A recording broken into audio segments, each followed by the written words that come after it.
Walang batang ipinanganak na bayolente.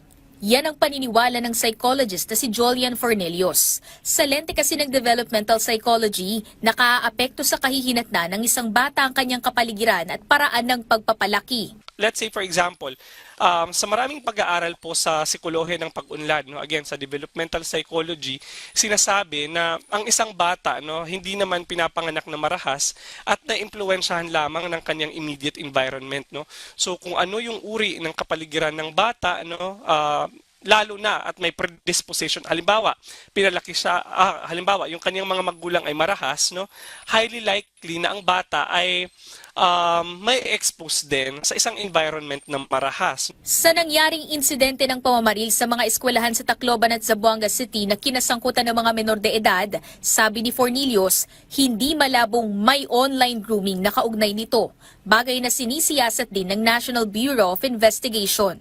Napasok ng NBI ang isang international group chat na pinaniniwala ang ginagamit ng mga groomers sa pag-target ng mga menor de edad. Nag-collapse man ang chat, nalaman ng NBI na pinoprofile ang mga kabataan. Kinukolekta ang personal na impormasyon bago umanong utusang gumawa ng karahasan. Meron pang tinuturo na meron silang tenets, may parang Bible sila na pag nagawa mo to, mapupromote ka, may group kang inaalagaan. Pag nagawa mo naman to, ang thinking, if this is doon sa group na to, itong sa Zamboanga, I'm not saying ito, pagkatapos mong gawin yung task na yun at pinatay mo yung sarili mo, you will be elevated to sainthoods. Ayon kay Fornelius, karaniwang nagiging vulnerable sa grooming, mapapisikal man o online ng mga batang hindi nakararamdam ng sense of belongingness.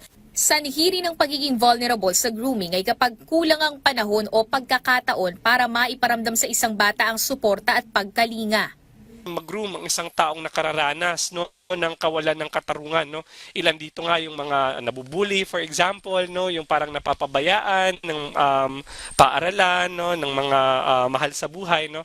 So ilan ito sa mga posibleng individual factors, no, pero hindi ito lahat, no, na marami po sila, no. So multifaceted, no, yung mga factors o yung mga stalik kung bakit nag-groom ang isang individual. May mga warning signs din ng posibleng grooming na dapat bantayan ng magulang o legal guardian, katulad ng biglaang pagbabago sa kilos o gawin ng bata, atypical behavior at ang disruption sa cognitive at emotional functioning. Posible din na yung thought patterns ng bata nag-iiba na rin, no?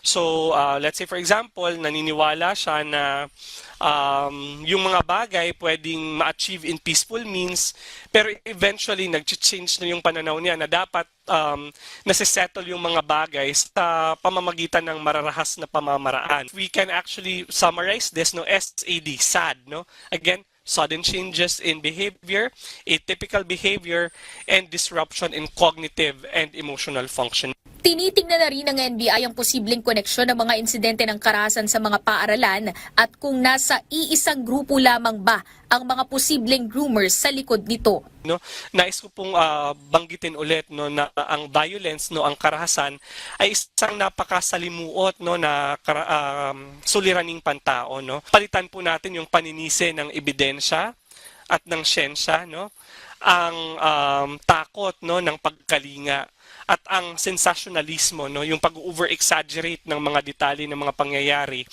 ng responsibilidad, no, mas nagiging posible, no, ang pag-agap, no, or pagpigil sa karahasan, no, imbis na mag-react na lamang tayo dito. Sheila Natividad, para sa Bayan.